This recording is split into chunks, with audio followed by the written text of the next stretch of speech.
Lo que tú no puedes ya. Ahí están los doctores que fueron votados por estar en contra de la vacuna.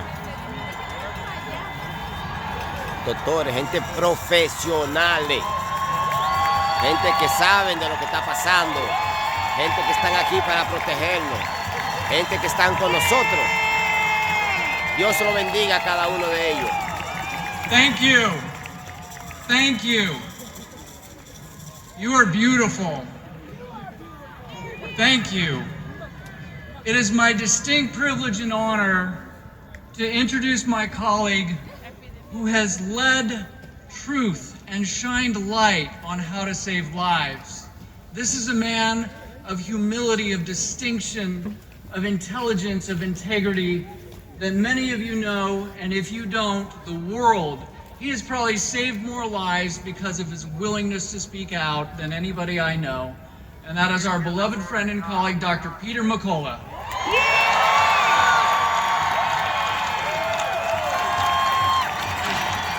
Thank you. Thank you. Thank you. This is a scientific reawakening. This country has been wrecked by a virus that's been here for 2 years. And the doctors who stand in front of you early on in the pandemic used all their clinical skills and knowledge and compassionately treated each and every high-risk patient to the best of their ability to prevent 2 bad outcomes: hospitalization and death. And they have demonstrated through the totality of their work, both clinical, research, and from an ecologic perspective, they have demonstrated that the vast majority of hospitalizations and deaths that occurred in this country could have been prevented. What was the shortcoming? What was the shortcoming? The shortcoming is we never had a full-throated endorsement from our government agencies, the CDC, the NIH, and the FDA, nor the White House Task Force. Not once did we hear a full-throated endorsement for doctors and healthcare providers. We have 1 million doctors in the United States. We have 500,000 nurse practitioners and physician assistants. Not once did we hear an endorsement for our best and compassionate care to each and every American. In fact, we heard the opposite. Through a series of statements, a series of actions, there was effectively a chill put on early treatment. Those efforts that were being put forward by the best doctors in America, those efforts were impeded. And it effectively amplified fear, suffering, hospitalization, and death. And it affected the most vulnerable people in our society, our seniors, our people of color in this country. They were adversely affected in the most severe and in some cases the most final way. I can tell you, as we sit here today, there are 227,000 papers in the peer-reviewed literature in the National Library of Medicine cited in PubMed. Of those, 94,000 involve the outcomes of hospitalization and death. Of the totality of papers, there are only 1,400 papers, and I know because I've published them with this group on this stage in front of you, many of them, that outline a pathway to treating patients in order to prevent hospitalization and death. And by treatment, we reduce the intensity and severity and duration of symptoms, and by that mechanism, we reduce the probability of hospitalization and death. We have only heard a two-pronged strategy. One is to stay in lockdown, wear masks, social distancing, and wait for a vaccine. That's what we've heard the entire time. there's not a single person here that is against the broad use of vaccines as we use them in our clinical practice, myself included. But when the vaccines were in development, we knew it was a gamble. I published that it was a gamble. It was a gamble of a lifetime, if not a gamble of all time for humanity. And what you're going to hear today is you're going to hear the careful vetting of the risks and the benefits and the totality of what we are looking at today. And I want to finish with a final thought. And that is, we have three critical circles that all of you are in today. We have a circle of medical freedom. You have the freedom. You, and you alone, have the autonomy over your body. You have the freedom to determine what happens to your body. That is your sole possession. In many ways, it's the only thing you really have. That is your possession. That circle of medical freedom is inextricably linked to a circle of social freedom.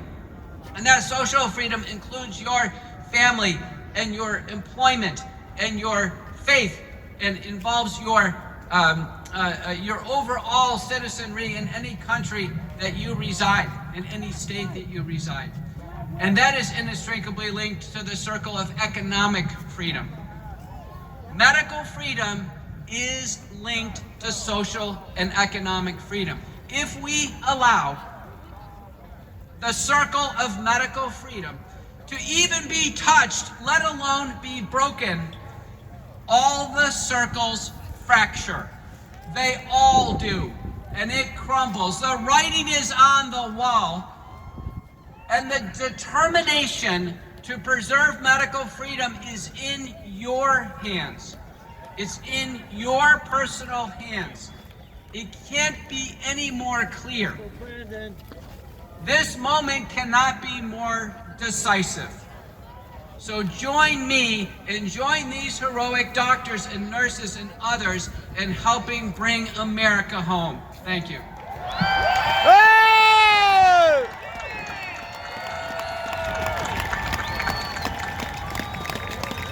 I think Dr. McCullough is my spirit animal, and I'm so grateful for his work. He's my spirit animal too. Thank you. Your souls, your bodies, we are in it with you. Dr.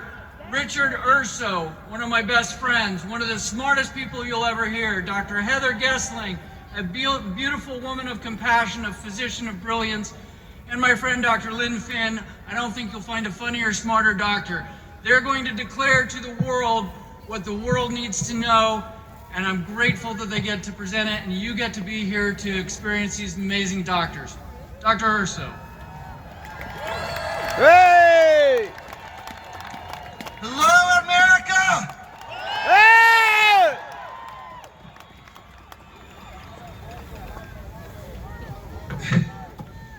All right, we stand before you today, and we are not one doctor. We are 17,000 doctors. Hey! That's more than the NIH, more than the CDC, and more than the FDA. Hey!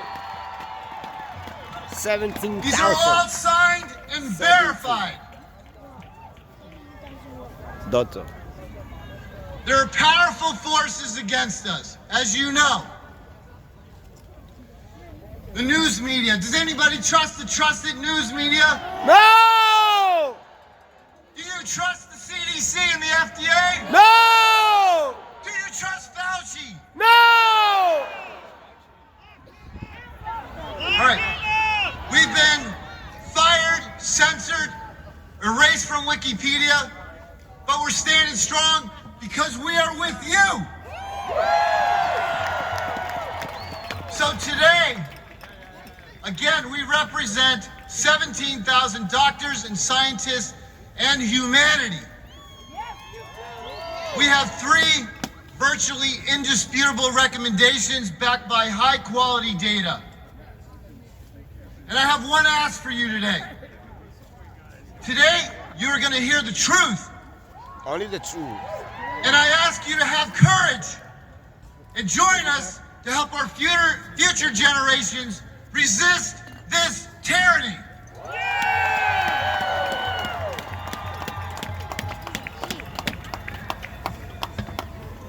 We, the physicians of the world, united and loyal to the Hippocratic Oath, recognizing the imminent threat to humanity brought forth by current COVID-19 policies, are compelled to declare the following.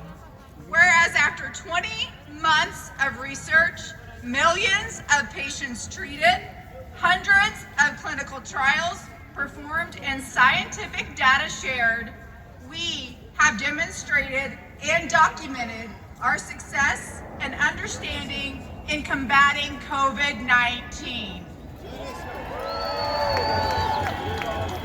In considering the risks versus benefits of major policy decisions, thousands of physicians and medical scientists worldwide have reached consensus on 3 foundational principles.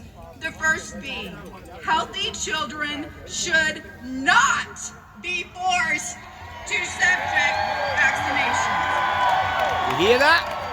You hear that? It's the doctor telling you that. El doctor te está diciendo eso, no They yo. face negligible risk from COVID, but face potential, permanent, irreversible risk to their health if vaccinated, including heart, brain, reproductive, and immune system damage.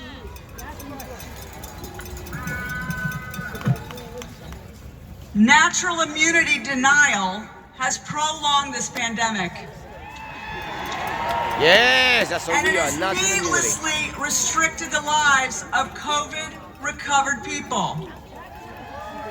Masks, lockdowns, and other restrictions have caused great harm, especially in our children. And it has delayed the virus's transition to endemic status. No, wait, hold on. Health agencies and institutions must cease interfering with the physician-patient relationship. Policymakers are directly responsible for hundreds of thousands of deaths as a result of institutional interference and blocking treatments proven to cure at a near 100% rate. This is not medicine. This is not care. These policies may constitute crimes against humanity.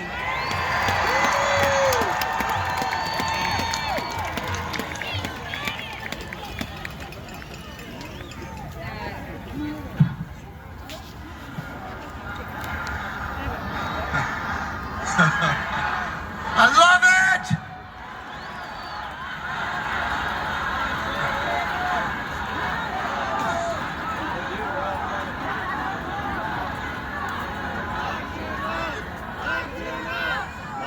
Violating these 3 principles are crimes against humanity. They locked us up, we locked them up.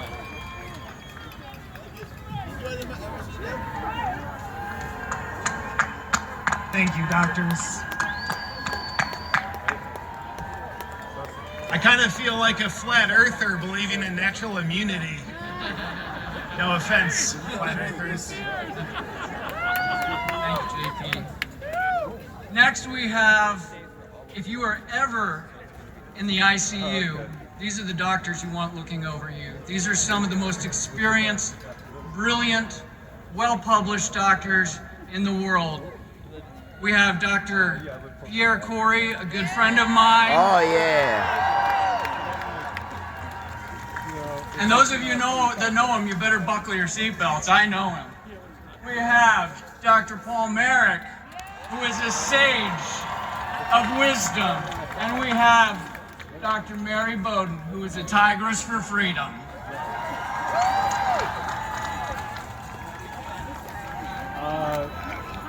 I see you, I hear you, I feel you, and I thank you. We need you. We are fighting a war. It's a war on our health. It's a war that's been going on for decades, and it's waged by the pharmaceutical industry. They have always put profits before patients. That toll has been heavy over the decades. It is now a crime against humanity. That war that myself and my colleagues and my organization, the Frontline COVID-19 Critical Care Alliance, we've been fighting that war. We're fighting for ourselves, our patients, and all of you. We are fighting against Big Pharma. They have controlled and captured our health agencies. Every single policy that they have issued out of those agencies the entire pandemic was written by the pharmaceutical industry.